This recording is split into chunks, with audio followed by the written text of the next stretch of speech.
নমস্কার বন্ধুরা, আজকে আমি বানাবো কাঁচকলার কোপ্তা। কাঁচকলা আর আলুগুলোকে কেটে নিয়ে সিদ্ধ করতে দিয়ে দিতে হবে প্রেসার কুকারে লবণ আর হলুদ দিয়ে। সেদ্ধ 3টে থেকে 4টে সিটি দিয়ে বন্ধ করে নিতে হবে। তারপর কড়াইয়ে তেল দিয়ে কাঁচা লঙ্কা, পেঁয়াজ কুচোনো, একটা মতো পেঁয়াজ কুচোনো আর রসুন, ছোট একটা রসুন দিতে হবে, বেশি রসুন দেওয়া যাবে না। 2টো মতো টমেটো কড়াইয়ে দিয়ে ভেজে নিতে হবে। এই যে 1 চা চামচ মতো দই দিয়ে নিলাম।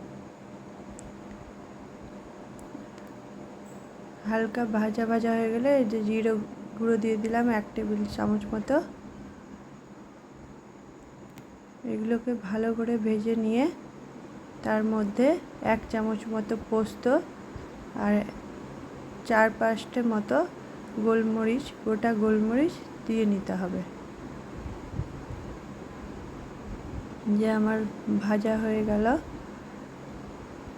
যে পোস্ত দিয়ে দিলাম 1 চামচ মতো। এই যে 4-5টে মতো গোলমরিচ দিয়ে দিলাম।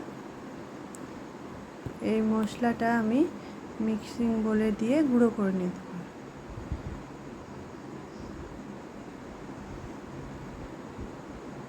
এবার কাঁচকলা আলুগুলো আমার সেদ্ধ হয়ে গেছে।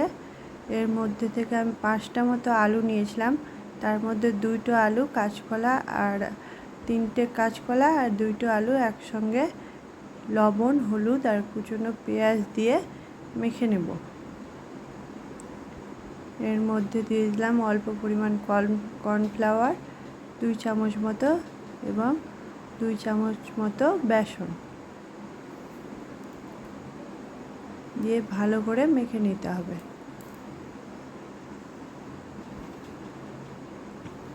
এবার গোল গোল আকারে শেপ দিতে হবে।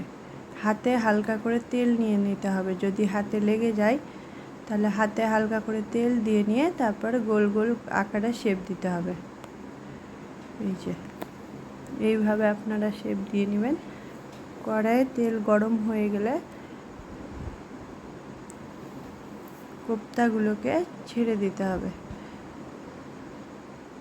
তেলটা যাতে বেশি গরম হয়, নালে কড়াইয়ে লেগে যাবে। কোপ্তাগুলো দিয়ে দিলাম। তারপর আঁচটা মিডিয়াম করে নিতে হবে। আস্তে আস্তে করে লাল লাল করে ভেজে নিতে হবে কোপ্তাগুলোকে।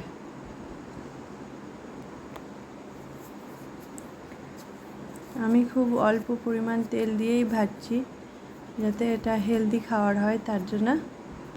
আপনারা চাইলে বেশি তেল যদি কেউ পছন্দ করেন তাহলে বেশি তেল দিয়েও করতে পারেন। কোপ্তার রেসিপি নিরামিষও হয়, তা আমি পেঁয়াজ রসুন দিয়েই করলাম।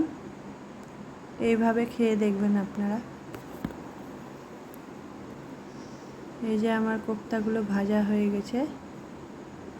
এবার ফোড়ন দিয়ে দেব কালো জিরা, কাঁচা লঙ্কা আর শুকনো লঙ্কা।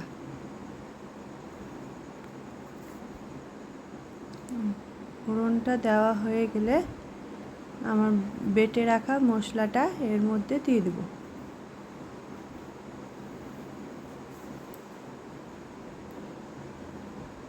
আলুগুলো ভেজে নিলাম।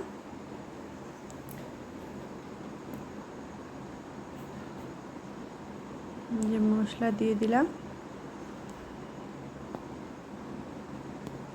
মশলাটা ভালো করে আলুর সঙ্গে কষিয়ে নিতে হবে।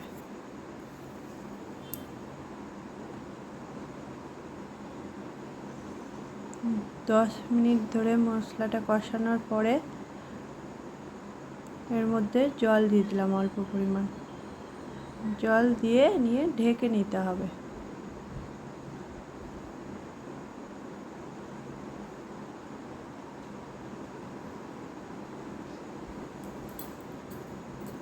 যে আমার মশলাটা জলটা দিয়ে ফুটে উঠেছে। পরিমাণ মতো লবণ দিয়ে নিলাম, স্বাদ মতো আপনার নুনটা দিয়ে নেবেন। অল্প পরিমাণে চিনি দিতেও পারেন, নাহলে নাও দিতে পারেন। জলটা, মশলার জলটা যখন শুকিয়ে আসবে তখন আবার কিছুটা পরিমাণ গরম করে রাখা জল আমরা দিয়ে দিব এর মধ্যে। এই যে জল দিয়ে নিয়েছি, এবার ঢেকে দেব 5 মিনিট মতো। ভালোভাবে ফুটে আসলে তার মধ্যে কোপ্তাগুলো দিয়ে নেব। কোপ্তাগুলো দেওয়ার পর আবার 5 মিনিট ঢেকে রাখবো। যখন ভালোভাবে ফুটে আসবে, নামানোর সময়, শেষ সময় অল্প পরিমাণ গরম মশলা দিয়ে নিতে হবে। এটা আমি গরম মশলাটা ঘরেই বানিয়ে রেখেছিলাম। এবার দেখেন, এগুলো কোপ্তাগুলোর মাঝে একটু করে খুন্তি দিয়ে কেটে কেটে দেখে নিতে হবে যে নরম নরম হয়েছে কিনা। এবার রেডি হয়ে গেছে কাঁচকলার কোপ্তা। এইভাবে বানিয়ে দেখবেন, আপনাদের খুব ভালো লাগবে। নমস্কার।